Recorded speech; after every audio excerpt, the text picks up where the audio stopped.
Hello. Today we're going to talk about the midpoint and distance formulas that we use in the coordinate plane. Really common formulas that we use a bunch in math. So to start off with, let's just look at number line. Just a basic number line. If you have 2 points that fall on this number line, you're looking for the middle of it, the midpoint. So you're trying to get from -4 to what looks like must be 9 right here. And you're wondering, where's the middle of that? Well, I always think of it kind of like I'm just finding the average of it to get from a -4 to a 9, halfway between there, the average of those two numbers. Well, when you do an average of numbers, you just add them and then divide by however many there are, so in this case 2. So if you take that, you're going to end up with 5 halves, which is a 2.5, really, or 2.5. So if you look at that, that would fall about right here, which looks about right for this picture. Now this idea right here of thinking of the midpoint as the average of two numbers, that's what we do even if you're on a coordinate plane. That means like the x and y axis thing. So let's look at what I'm talking about here. Put it on an x and y axis. Now I'm looking for the midpoint between this point here and this point here, and it's kind of sketched, looks like it's right here, but let's figure out where we get that actual ordered pair, an actual, coordinate for that. All right, to get the midpoint, this is the formula. See the big remember, that means you need to know this formula right here. Instead of just finding the average of two numbers, it's really finding an average of both the x's and then also of the y's. So if I have my two endpoints right here, I'm going to look at their x values and find the middle of the x values. Then I'm going to do the y values and find the middle of those. So if you look at this, here's an example worked out for us. You take this x plus this x, divide by 2. Then you do the same thing with your y's, 1 plus 5, and then you divide it by 2. Well, that's just 6 divided by 2. This is 14 divided by 2. So you can see right here, 7, 3 is the midpoint of these two. All right, so let's try using this formula here. Now, this first one is actually, it's on your homework. You're going to have some problems that they start you off, kind of baby step you with just a number line, and then they work you into the coordinate system. This actually happens to be the exact same problem that we did earlier. It's just the -4 and the 9, add them together, divide by 2. Okay, so that's what you do if it's just on a number line, but let's try it with actual coordinates here. So here are my coordinates, 2, -4, and I have a 7, 5, and I'm trying to find the middle of that. All right, so I'm going to add my x's. So I'm going to start with my e up there. I'm going to take 7. I'm going to add the x value on my other point. My second x would be a 2, divide by 2. And then I do the same thing on the y's.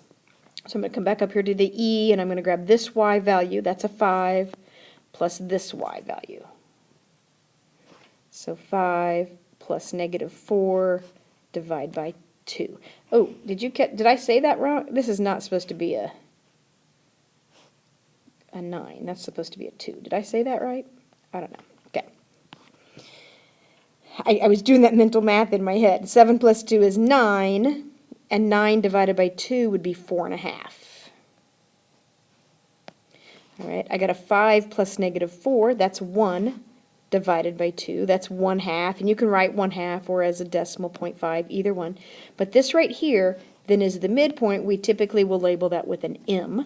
So if I come over here between E and F, and I'm going to go plot this point over 4.5, up a half, it's like right here.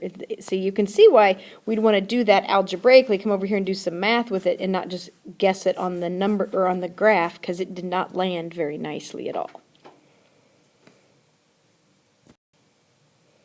Okay, now let's try something else. Let's say that instead of looking for the midpoint, I'm actually looking for an end point. In other words, it says the midpoint of some line CD is -2, 1. So I already know I already know the midpoint.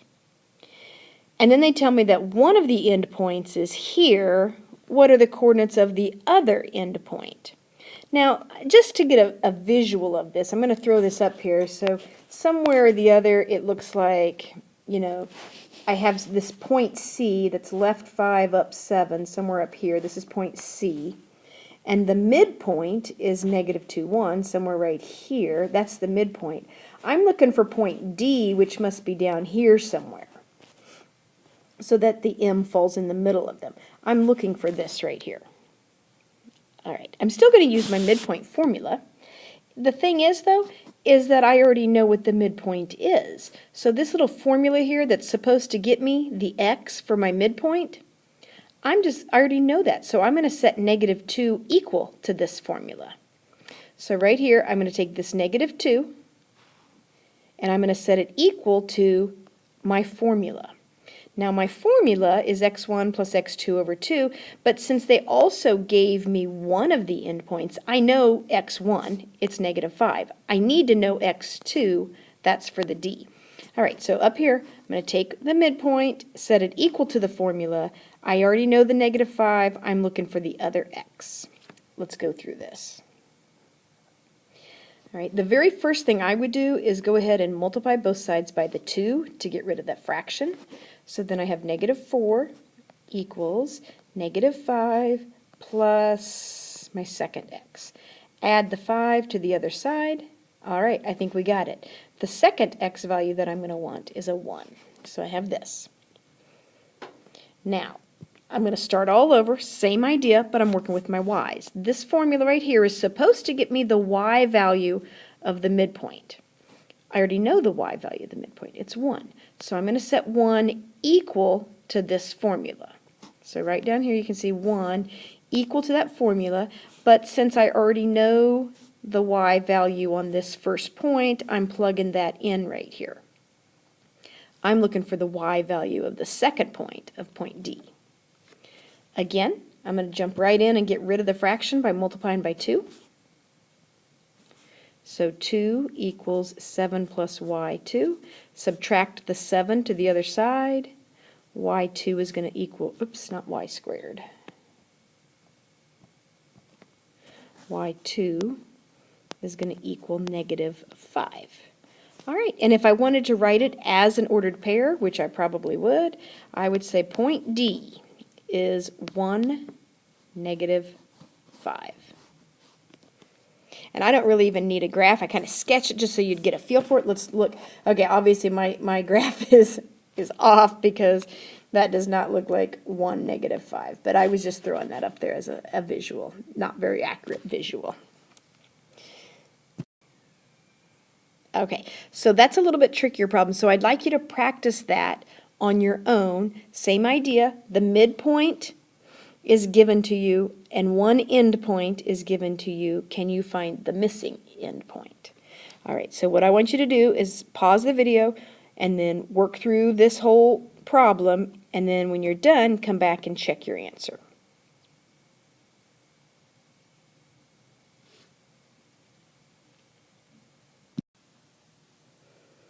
All right, how'd you do? This is what I ended up with, an 11, negative 13. If you got that, then keep moving. If you did not get that, then you need to check over your answer and see if you can find where you might have gone wrong on there.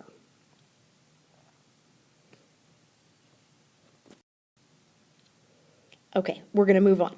That was the midpoint. Now we're going to talk about the distance formula. So now when I have 2 points on a coordinate plane, now I'm looking at how far apart are they. If they're straight up and down from one another or side to side, I can just count grid marks and I'd figure out how far they are. So we're talking about points that are kind of more catty-corner, diagonal from one another. All right, so here's the formula that we use for the distance. And again, big sticky note means got to know it. So the distance is going to be the square root of, this time you're going to subtract your x's and square it, subtract your y's, square it, add them, and you take the square root. This actually comes from the Pythagorean theorem. I'm not going to talk about the Pythagorean theorem here, but just so you know, that's where this formula is coming from. So you can see what they've done here. They've taken, it doesn't really matter which x you start with as long as you are consistent when you come over here. So x2 looks like they chose the blue point. So there's your x2 minus x1 1 minus 8, that's -7. Square it, you get 49. Plus, now you do the same thing with your y's. Y minus y, that's going to get you a 5. Square it is 25. Add those two numbers together, you get 74. And so you could have two answers here. You could just leave it as an exact value, square root of 74, or you can approximate it and type it in your calculator. All right, so let's try this one. This is our last problem here. It says find the distance between these 2 points. It says find the exact distance and the approximated distance to the 10th place. Alrighty. So I'm going to start off. I'm going to go D equals big square root sign. I'm going to take the second x and subtract the first x. So I'm going to go 4 minus -7. That's x minus x squared. Plus. Now I'm going to do it with my y's. I got to go in the same order since I started with 4. I'm going to start with -3 for the y's. -3 minus 5 squared.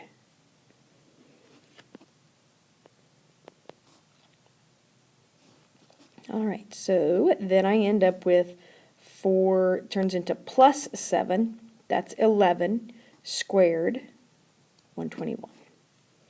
Plus, now I have a -3 minus 5, that's -8, and a -8 squared. Be careful, don't type that in your calculator. This is kind of important. If you do -8 squared in your calculator, it's going to square it and then make it negative after that, which would be a -64. Really what it's supposed to be doing is, so you're better off just to do it in your head, it's a -8, and then I'm going to square it. That should always, when you square it, you should always come back with a positive number. So again, better off just to do it in your head. Now I'm going to add those two together. That's going to end up being the square root of 185. And that might be my exact answer. Sometimes we can reduce those. So we have to go back to Algebra 1 and kind of remember how to reduce radicals. I'm not sure anything's going to go into 185. I'm going to check a couple things. I don't know. Remember, you're looking for perfect squares that might go in there, so I might divide it by 9. Nope, that doesn't go in there nicely. It's not an even number. I don't know. I don't think anything goes into that I need anyway. So,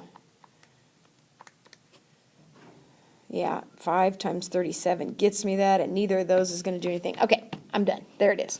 That's my distance. Now, if I did want to get a decimal for it, an approximation, then I'm going to go to my calculator, and I'm just going to take the square root of that 185. So depending on your calculator, know how to do that, and I'm getting approximately 13.6. So those are my two answers for this. All right, two very important formulas. Get to know them. Good luck.